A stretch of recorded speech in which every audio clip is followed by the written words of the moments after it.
जैसे जब ये कि हमारे पास की तो व्यवस्था थी नहीं, गरीब बाबा जी, तो ऊपर जाकर मदन मोहन जी का मंदिर है ना, ऊपर शिखर के पास, दोपहर का समय था।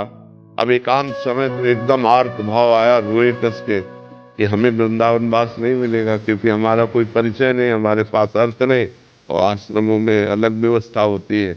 बहुत रोए, फिर आया चलो अब काशी चलते हैं।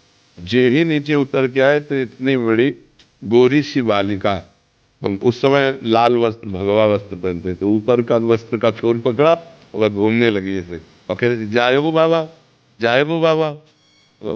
यहाँ किसी गोस्वामी की बच्ची होगी, और ऊपर से रो के आ रहे थे, तो उनका जहाँ तुझा बच्चा, हट तुझा बच्चा, बोले जाए वो बाबा।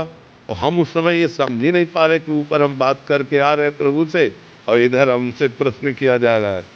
और ऐसे चल रहे। जो ही हम गए तो जिस आश्रम में रुके थे वहाँ एक संत खड़े थे, उन्होंने कहा बाबा उनको बुलाया है, तो हम तो जानते नहीं।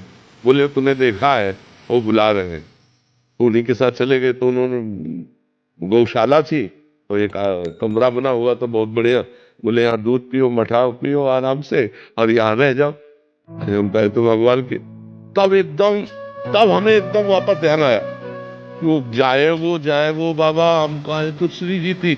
भागे वहां, दौड़ के गए, आसपास पूछा, वहां कोई पूछवान कर ले रहता, वहां तो सब संत जन रहते। अरे उनका यार धोखा हो गया, धोखा हो गया। श्री जी ऐसा आई और उनको छुआ भी नहीं।